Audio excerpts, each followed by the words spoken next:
ग्रहण स्नान का महात्म्य और विधान। युधिष्ठिर ने कहा, द्रव्य और मंत्रों की विधियों के ज्ञाता पूर्ण वेदविद भगवान सूर्य एवं चंद्र के ग्रहण के अवसर पर स्नान की जो विधि है, मैं उसे सुनना चाहता हूँ। भगवान श्री कृष्ण बोले, राजन, जिस पुरुष की राशि पर ग्रहण का प्लावन लगना होता है, उसके लिए मंत्र और औषधि सहित स्नान का जो विधान है, उसे मैं बतला रहा हूँ।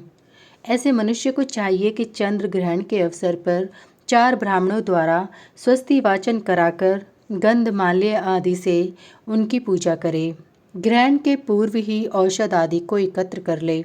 फिर छिद्र रहित 4 कलशों की उनमें समुद्र की भावना करके स्थापना करें।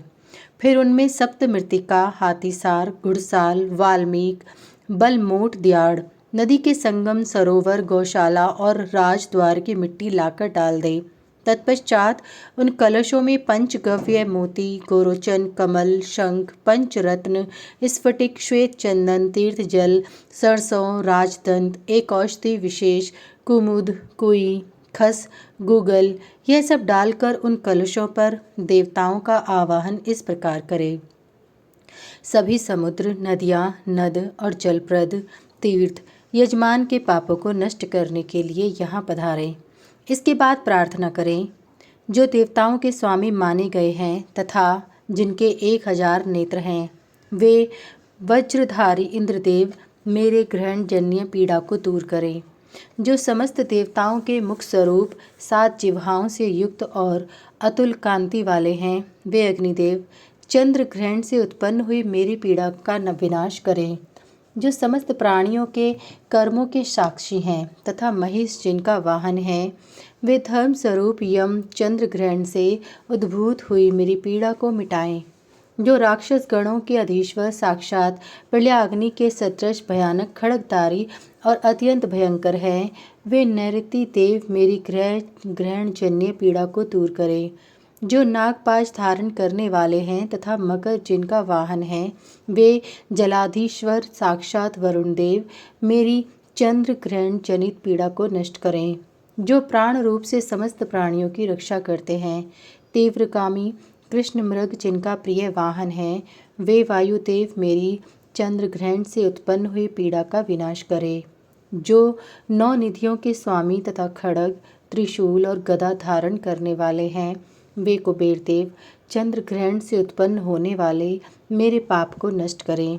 जिनका ललाट चंद्रमा से सुशोभित है, वृषभ जिनका वाहन है, जो पिनाक नामक धनुष या त्रिशूल को धारण करने वाले हैं, वे देवादिदेव शंकर मेरी चंद्र ग्रहण जन्य पीड़ा का विनाश करें।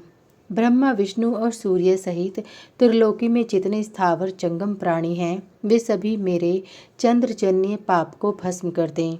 इस प्रकार देवताओं को आमंत्रित कर व्रती ऋग्वेद, यजुर्वेद और सामवेद के मंत्रों की ध्वनि के साथ साथ उन उपकरण युक्त कलशों के जल से स्वयं अभिषेक करे। फिर श्वेत पुष्पों की माला, चंदन, वस्त्र और गोदान द्वारा उन ब्राह्मणों की तथा इष्ट देवताओं की पूजा करे। तत्पश्चात वे द्विजवर उन्हीं मंत्रों को वस्त्रपट्ट अथवा कमल दल पर अंकित करें। फिर द्रव्य युक्त उन कलशों को यजमान के सिर पर रख दें। उस समय यजमान पूर्वाभिमुख हो अपने इष्ट देव की पूजा कर उन्हें नमस्कार करते हुए ग्रहण काल की वेला को व्यतीत करें। चंद्र ग्रहण के निवृत्त हो जाने पर मांगलिक कार्य कर गोदान करें और उस मंत्र द्वारा अंकित पट्ट को स्नान आदि से शुद्ध हुए ब्राह्मण को दान कर दें। जो मानव इस उपयुक्त विधि के अनुसार ग्रहण का स्नान करता है, उसे न तो ग्रहण जन्य पीड़ा होती है और न उसके बंधुजनों का विनाश ही होता है, अपितु उसे पुनरागमन रहित परम सिद्धि प्राप्त हो जाती है। सूर्य ग्रहण में मंत्रों में सदा सूर्य का नाम उच्चारण करना चाहिए। इसके अतिरिक्त चंद्र ग्रहण एवं सूर्य ग्रहण दोनों अवसरों पर सूर्य के निमित्त पद्म रागमणि और निशापति चंद्रमा के निमित्त एक सुंदर कपिला गौ दान करने का विधान है।